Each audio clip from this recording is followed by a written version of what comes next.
I want to play my 2003 Fender American Series Telecaster. We're going to find out if this thing's any good. This video isn't like other videos out there, you know, where they talk for like 20-25 minutes and only play the guitar for like a minute and a half. There's going to be some talking, but we're going to play the heck out of this thing. We're also going to be doing some comparisons with some other guitars. That's enough talking. Let's get after it.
So you can't really do a review on YouTube unless you talk about the specs, right? So I'm going to try and do that quickly, and then we'll get back to 5 more sound samples. So starting off, we have a polyurethane ash body. So this is an ash body rather than an alder body. So that's considered an upgrade. We have a satin finished maple neck that has the modern C neck shape to it. It does feel like it has a little bit of a gloss, but the fretboard here is a little more satin than the back. On the front of the headstock is where you're going to see the spaghetti Fender logo. As well, you're going to see 6-in-line Fender non-locking sealed die-cast staggered tuners with the 1 string tree. The staggered tuners here is why this is an American series, as they changed from American standard, where they didn't have staggered tuners and they had 2 string trees. Well, at least on Strats they did. We have a master volume and a master tone, along with the 3-way blade switch, and that controls the American Telecaster single coil pickups. And finally, for a bridge, we have a Telecaster bridge, but it does have the upgraded brass bullet or barrel style saddles here. So not really typical for that. It's definitely a big upgrade. That's enough for the specs. Let's get back to 5 more sound samples.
So now that we've heard the 5 other sound samples here, let's do something that I like to say I like to do this to appease the internet. It is beneficial, but it is my effort here to try to prevent tears from forming themselves into comments.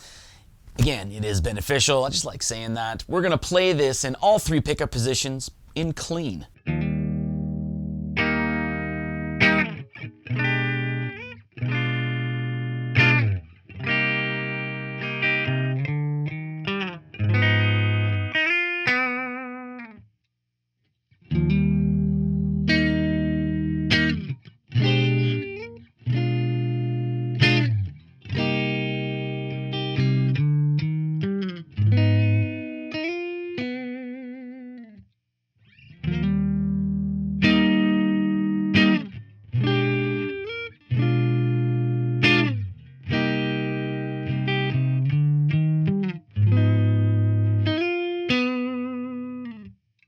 But personally, I've always been someone who prefers to hear how pickups react to a little bit of light drive, so here's that.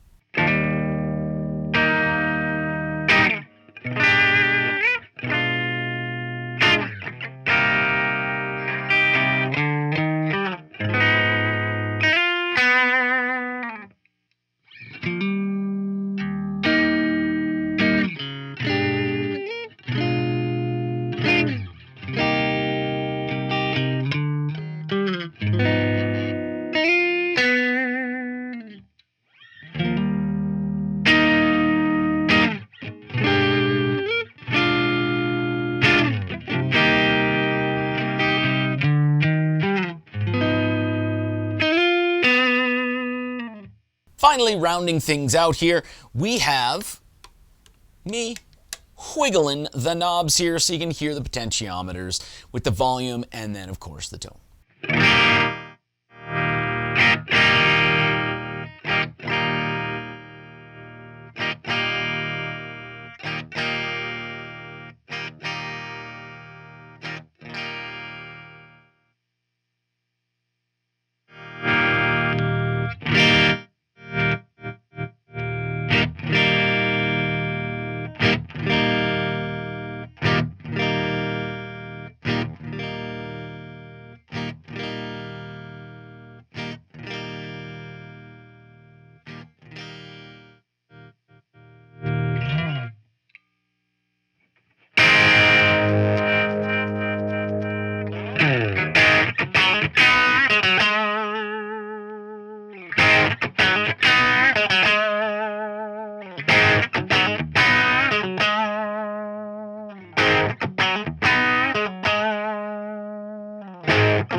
So let's get into the comparisons, shall we? So this is a 2003 Fender American Series Telecaster, and this is a 1994, made in 1993. That's very typical of Fender. 40th anniversary Fender American Standard Stratocaster. So if you look on the front of the headstock here, you're going to actually see there's 2 string trees.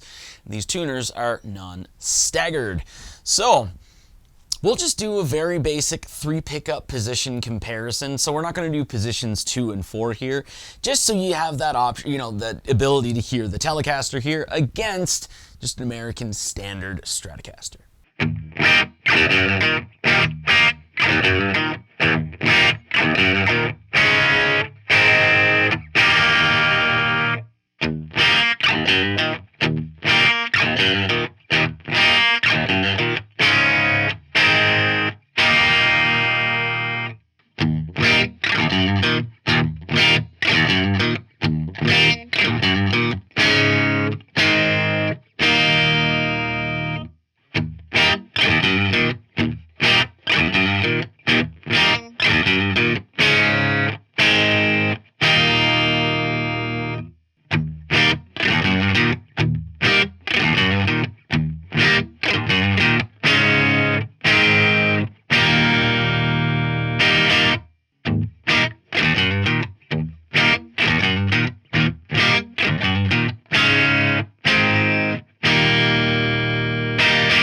So for the next comparison here, we're going to actually compare to a Gibson Custom Shop 1959 Les Paul Standard VOS. It's not Murphy Lab, so take solace in that, I guess.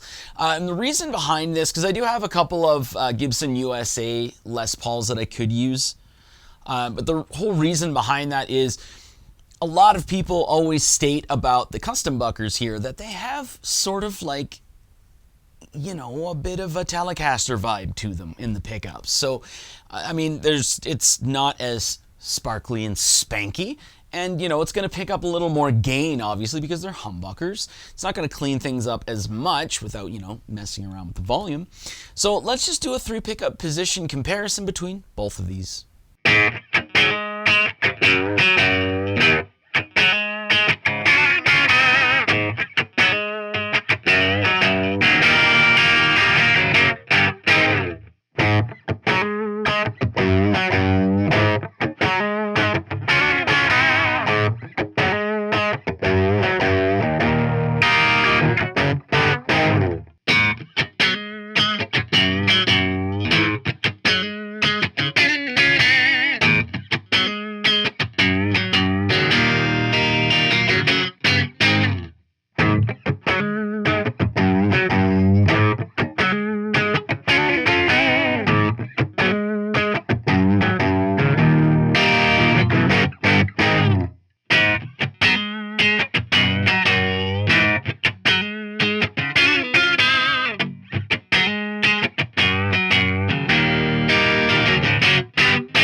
And for the final comparison, let's take a Gibson Custom 1956, hopefully gold, not green, because I'm partially colorblind and I have to color correct this myself.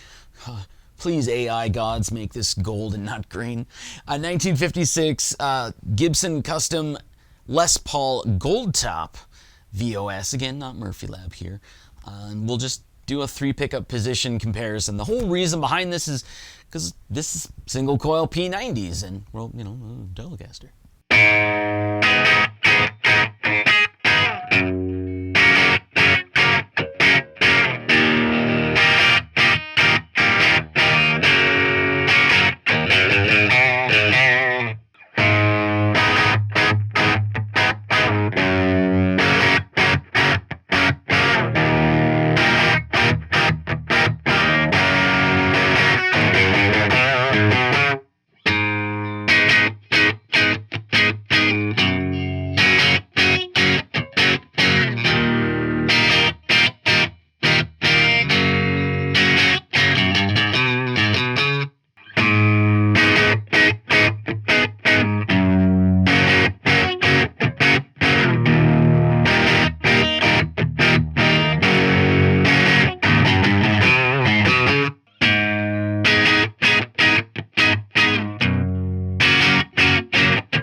Alright, so that's it for all of the different sound samples, all of the different comparisons and such. So I'm not going to be playing anymore. This is where I'm going to just be talking. So at this point in the video, I'd like to do the same thing, because to me, over the course of this video, if you've actually watched it, instead of skipping past things, which is totally fine, you've had that opportunity to listen to the guitar and decide for yourself whether or not you think it sounds like it's a good guitar. Albeit, you have to look at it with the fact that I'm the one playing it. It's in my hands. I'm using the amps that I've chosen, the settings on those amps that I've chosen, and even then I'm using a different cabinet than maybe you have. I'm using the Paul Reed Smith HDRX 412, so that's the one that has the G12H75, so the 75 watt cream backs with the heavy magnet rather than the medium magnet. So there's a lot of different things that go into it, right? They're also stereo recordings, because everything on this channel, it's in a studio environment. So With that being said, something that often gets overlooked here, and it's extremely, extremely, extremely important, is when it comes to guitar, sound is 10% of the equation. The other 90% is feel. Okay, maybe 85, because, you know, 5% of that is you got to feel cool when you're playing it, I guess, right?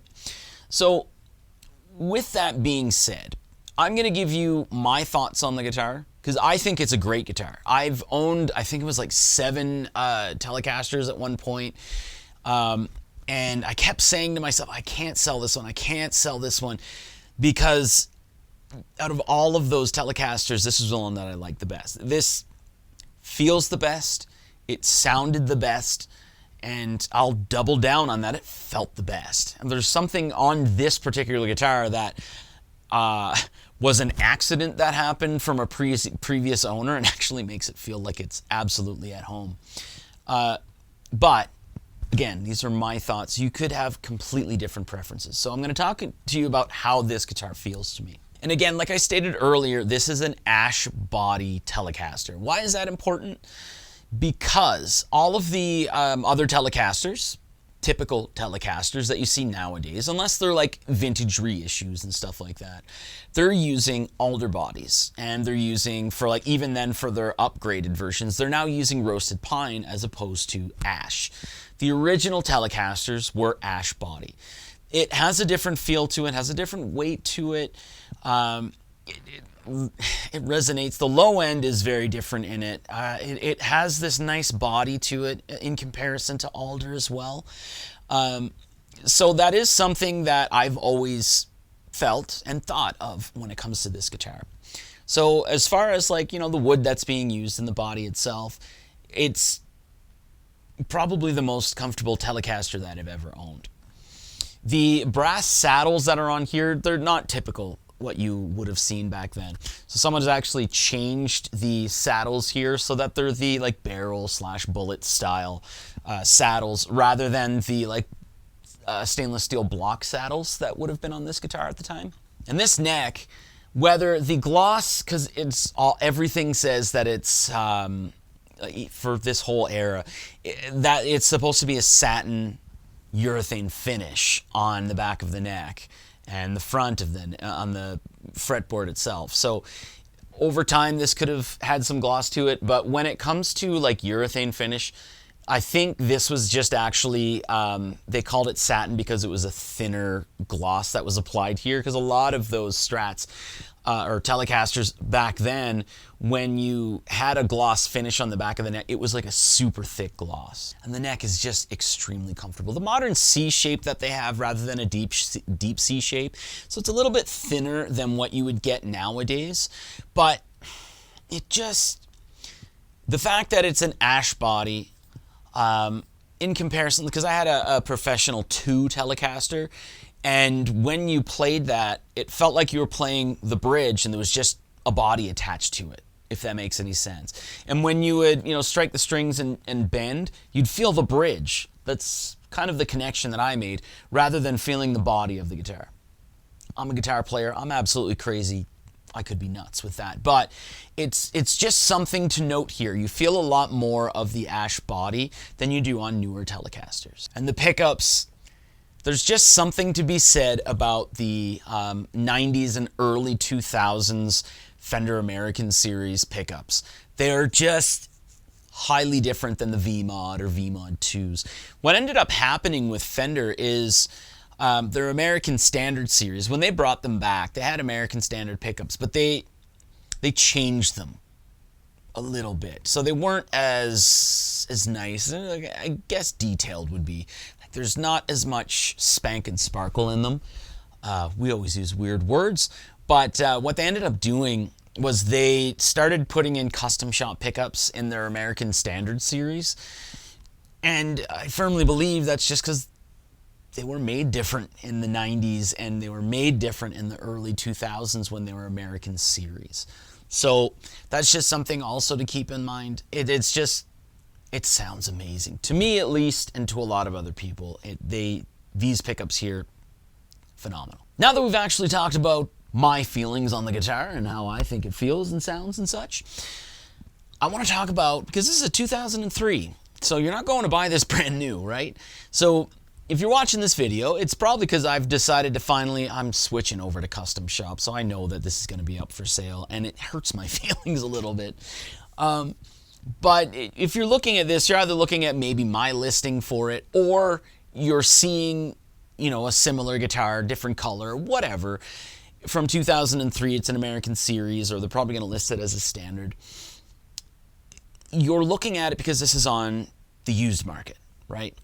So one thing that you want to take a look at is the condition of the guitars. So for these guitars, when it comes to like the American series, standard, professional, or professional 2, they're expensive guitars. They're not like cheap or anything like that. But they were guitars that people bought to actually play them. You know what I mean? They're not guitars that you buy and hang it up on the wall and walk by and go like, that's a gem. That's not what these were designed to do. When it comes to standard, it meant you bought it to actually play it. So more than likely what you're going to see is what you would actually see on this guitar here. So what ends up happening over the years when you're playing it, if you're seated, you're gonna, put it in its stand, and you're gonna do it so many times that you're gonna not look a couple of times, and you're gonna start seeing things like this. So you're gonna see like little scrapes and bangs and stuff like that on the side, little dents on the bottom from where you're going to put it on the stand, or if you're someone who likes to lean it up against your amp on the ground. And of course you're gonna see little things like this.